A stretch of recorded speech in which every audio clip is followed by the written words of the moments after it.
È ora di tirare le somme. Dopo 3 mesi vissuti a Madrid, uno in centro, uno in un hotel ad Alcorcón ed uno in un appartamento condiviso ad Aluce, voglio condividervi tutto quello che ho imparato su Madrid, quanto ho speso per vivere qui e poi nel finale tutte le mie considerazioni su questa città, in modo tale che possiate farvi un'idea. Perciò partiamo con tutto ciò che riguarda case ed alloggi. Qui sinceramente mi sono trovato parecchio in difficoltà, perché Madrid ha un'ampia offerta di alloggi a cortissimo termine della durata inferiore a una settimana e di alloggi a lungo termine, quelli della durata di almeno 5 o 6 mesi. Il problema a Madrid sta per tutti quegli alloggi dall'1 ai 3 mesi. Quindi la mia situazione. L'offerta di questi è veramente bassa, quindi i prezzi, se confrontati con le altre tempistiche, sono leggermente più alti. Alle volte addirittura conviene farsi un mese in hotel come ho fatto io, perché alla fine il prezzo è lo stesso. Comunque i siti principali per la ricerca di alloggi qui sono Booking, Airbnb, Idealista, The Home Like e Spot Home. Come sempre trovate tutte le risorse, link utili e cose che menziono qui sotto in descrizione, quindi dateci sempre un occhio. Veniamo a quanto ho speso. Il primo mese vivevo in Calle San José in un monolocale centralissimo e per quell'appartamento ho speso 1600 euro per un mese, 53 euro a notte, e con questo prezzo a Madrid trovate belle camere d'hotel. E un appartamento come questo a lungo termine su Idealista costa circa 1000 euro al mese. Per questo dico che manca la via di mezzo. Ma andiamo avanti, e dopo essere tornato in Italia per registrare un paio di video che avete visto nel canale, sono tornato a Madrid e ho passato il secondo mese prima da un amico e poi nel B&B Hotel di Alcorcón per stare vicino al club di padel dove mi allenavo. Come sapete, già avete visto, la ragione principale per il quale sono stato a Madrid è perché volevo approfondire il mondo del padel, cosa che mi ha anche fatto iniziare un altro canale YouTube. In ogni caso in hotel spendevo 50 euro, colazione compresa. Dopodiché il terzo mese, dopo aver fatto amicizia con alcuni svedesi nel club di padel, mi sono trasferito in una stanza del loro appartamento ad Aluce, dove per un mese ho speso 350 euro. Sicuramente se volete risparmiare, la stanza in un appartamento condiviso per contratti di un mese è l'opzione migliore. Mentre se sapete che rimanete a Madrid 6 mesi, su Idealista trovate ottime alternative. Tra l'altro, prima di partire a causa di altri progetti, ero anche andato a vedere un bilocale di 80 metri quadrati a Casa de Campo con una vista fantastica sulla Sierra di Madrid, e sulla base di un contratto annuale mi chiedevano 870 euro al mese. Comunque, andando avanti, costo dei trasporti. I primi 2 mesi avevo una macchina a noleggio, che come ogni cosa ha i suoi pro e i suoi contro. Io l'avevo presa con l'idea di fare viaggetti a fine settimana. Infatti in quei 2 mesi ho visitato Lisbona con Sintra e l'Oceano Atlantico, Toledo, Cuenca, Albacete e Valencia. Oltre al fatto che, abitando in centro, l'auto mi serviva per andare al club. E per la macchina, entrambi i mesi, facendo una media, ho speso circa 700 euro al mese. Sì, è tanto, ma dovete considerare che io ho il sovrapprezzo per inferiori ai 25 anni. Poi, avere una macchina e abitare in centro comporta l'avere un parcheggio. E per il parcheggio spendevo 190 euro al mese in un parcheggio centralissimo a Madrid. Poi, per quel che riguarda la benzina, se dovesse interessarvi, il prezzo è molto simile all'Italia. Mentre per quel che riguarda le autostrade, nella zona di Madrid ci sono solo piccolissimi tratti a pagamento con i caselli che però io evitavo sempre. Infine, parlando di trasporti, l'ultimo mese, per testare tutto ciò che la città ha ad offrire e risparmiare un po', mi muovevo in metro perché da Aluce ad Alcorcón erano solo 30 minuti. E per darvi un feedback, i mezzi e la metro a Madrid funzionano fantasticamente. Oltretutto, se hai meno di 26 anni puoi farti la tessera giovane e con solo 20 euro al mese ti permette di prendere qualsiasi mezzo pubblico all'interno della città. In descrizione vi lascio il link per richiederla. Giusto per info, invece, se foste in città per pochi giorni, un pacchetto di 10 viaggi costa 18,30 euro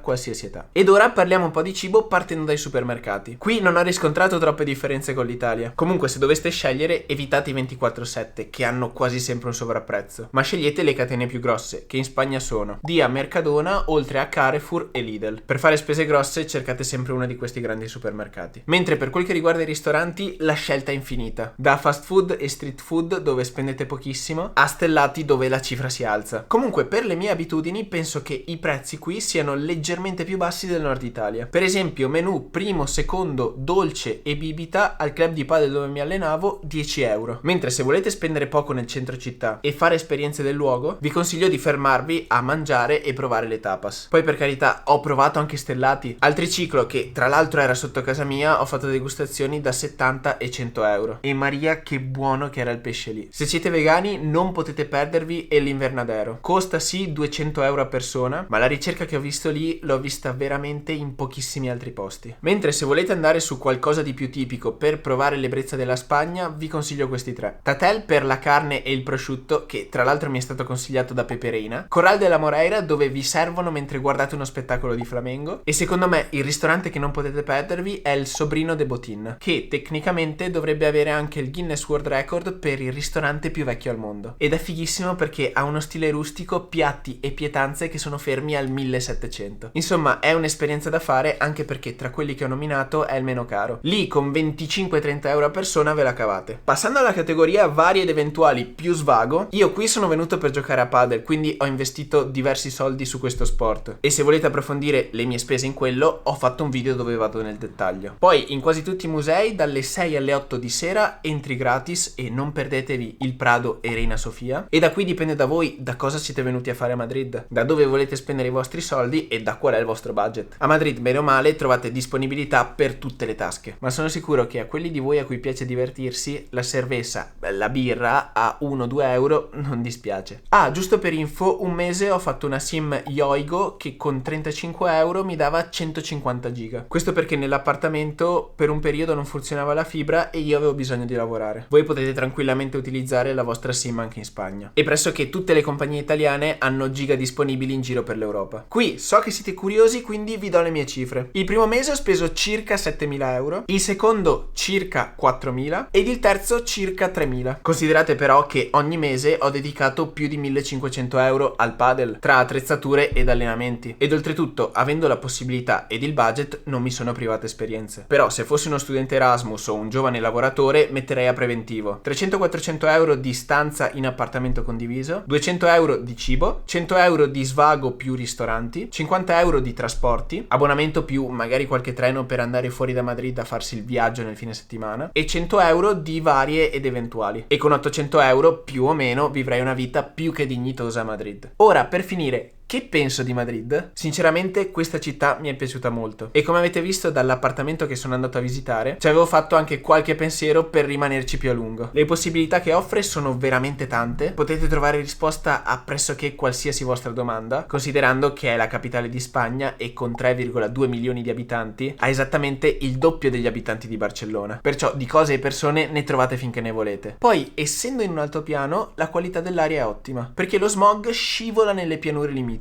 E sì, lo so, sembra una però quando ho fatto il rientro in Italia quelle poche volte e sono atterrato nella pianura padana, entrambe le volte che sono sceso ho avuto un colpo ai polmoni. Ed è assurdo, essendo nato e cresciuto a Padova, questa cosa non l'avevo mai notata. Poi facendo ricerca e andando a guardare i numeri, Padova ha un Air Quality Index di 87, Madrid di 33 e giusto per vostra informazione Milano sta a 134. E qui più basso il numero meglio è, e io l'ho sentito. Comunque oltre a tutto questo, i prezzi di questa città non sono folli come in altre capitali europee, stile Londra, Parigi, Berlino. Il meteo è fenomenale, durante tutto l'anno c'è sole, che tra l'altro tramonta sempre tardi perché Madrid ha lo stesso fuso orario italiano, però si trova più ad ovest. Ma quindi, che ci manca? Perché non sei lì? Perché ragazzi, Madrid è in mezzo al, tra molte virgolette, nulla. Il mare con Valencia è a 4 ore di macchina di distanza. E attorno a Madrid, per carità, ci sono tanti piccoli borghetti carini, come Cuenca, Toledo, Segovia e Avila, ma il resto è terra battuta. Mentre andavo a Lisbona, 6 ore di macchina, alle volte mi chiedevo se fossi in mezzo al deserto. Da nato e cresciuto a Padova sono abituato ad avere il mare a un tiro di schioppo e le montagne altrettanto vicine, oltre al fatto che posso raggiungere una moltitudine di città con n cose da esplorare. Poi per carità mi rendo sempre più conto che mi piacciono le città di mare. Ora per esempio mi trovo a Barcellona e la sto amando. E sinceramente un altro aspetto che ho iniziato a considerare sono i voli. Viaggiando molto spesso, quando ero a Madrid, tendente all'estremità ovest dell'Europa, i voli in confronto a Barcellona per esempio mi costavano sempre un'ora di tempo in più. Poi vabbè, finito questo mese a Barcellona faremo un bel confrontone, però comunque ci tengo a dire che Madrid mi è piaciuta molto e se non fosse per la nuova situazione che sto vivendo a Barcellona stavo pensando veramente di vivere lì 3 o 4 mesi l'anno. Però per il momento chiudiamo la parentesi Madrid, ma sono sicuro che ripasserò presto in questa magnifica ed imponente città. Ora spero che il video vi sia piaciuto, se così fosse lasciate un mi piace, iscrivetevi al canale se non volete perdervi tutte le future avventure e noi ci vediamo alla prossima avventura.